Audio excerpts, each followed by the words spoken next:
है कि प्रभु हमारे ऊपर कृपा करेंगे। जरा दोनों हाथ उठाएंगे, सब लोग दोनों हाथ उठाएंगे, ताली बजाते हुए कहेंगे हरि भजले हरि भजले हरि भजले का मौका है। भजले हरि भजले हरि भजने का मौका है।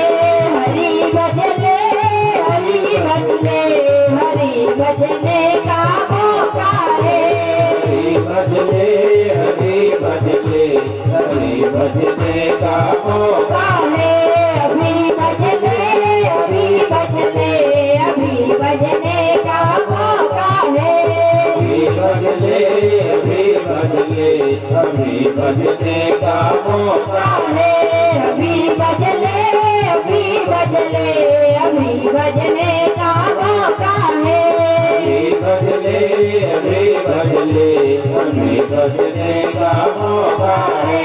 अभी भजले अभी भजले अभी भजने का मौका है। अभी भजले अभी भजले अभी भजने का मौका है। बेल बाकी प्यारी लाल की। और आज महाराज प्रहलाद जी को लगा रे ये भगवान के नाम को हम कैसे छोड़ दे,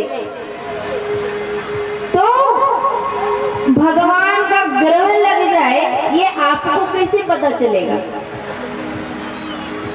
सुखदेव जी महाराज ने राजा परीक्षित से कहा इसके एक ही उदाहरण है, प्रमाण है। शास्त्रों ने कहा कवचित रुदति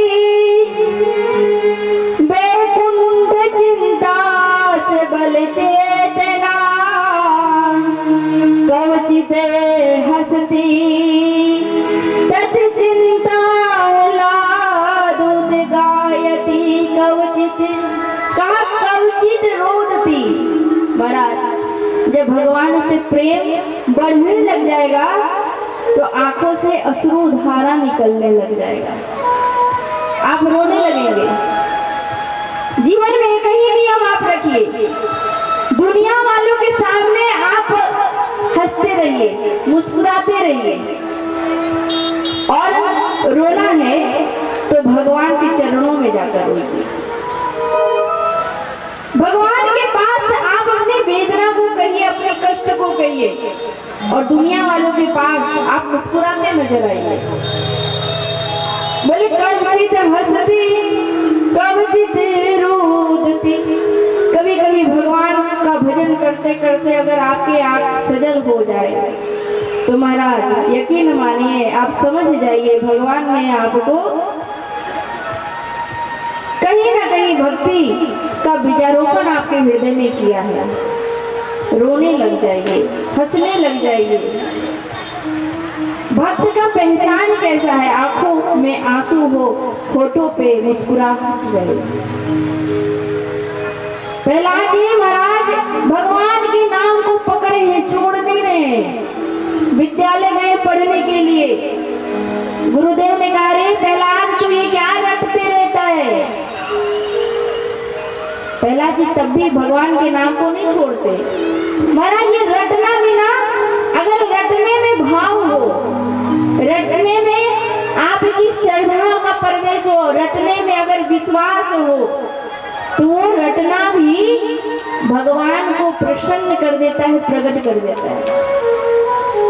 एक बार एक बिल्कुल सीधा साधा किसान, बिल्कुल सीधा, कुछ नहीं जानता, बिल्कुल नील, किसी का नाम भी अच्छा से लेने के लिए नहीं जानता, खेत में काम करता, घर में मात्र पत्नी, जीवन यापन कैसे भी कर रहा था।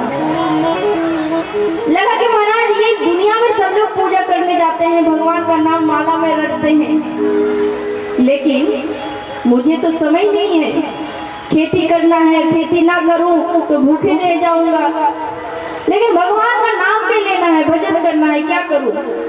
तो रास्ता से एक महात्मा को देखा, संत जी जा रहे हैं, तो जाके चरणों में पड़ गया। कहा बाबा, बोले क्या है।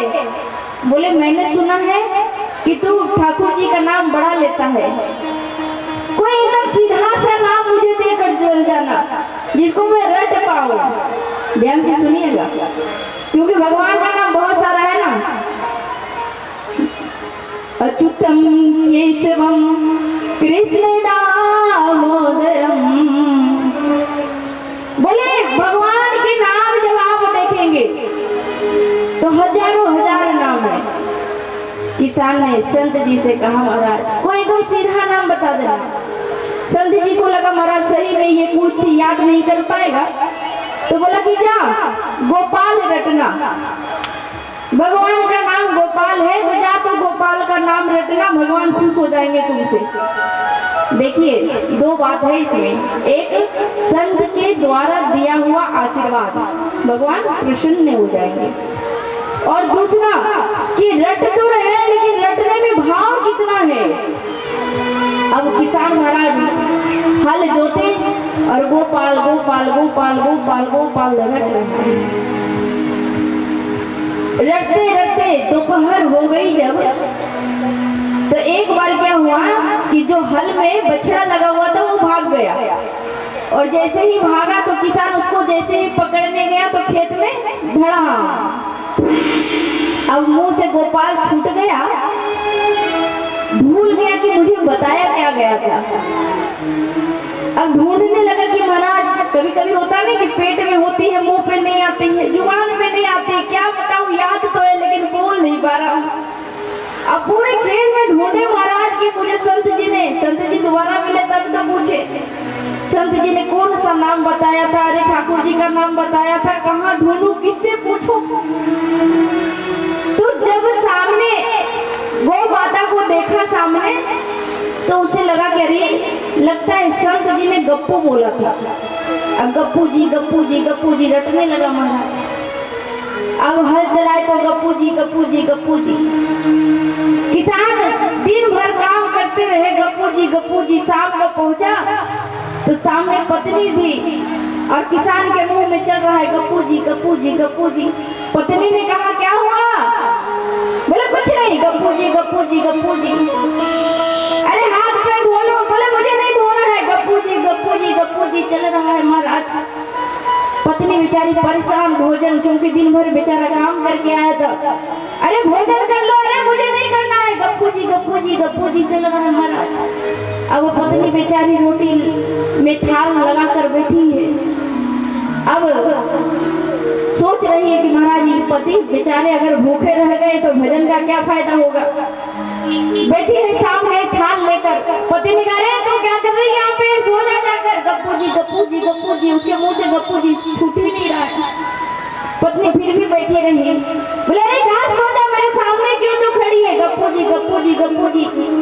रात का 10 बज गया महाराज जी, गप्पू जी चल रहा है।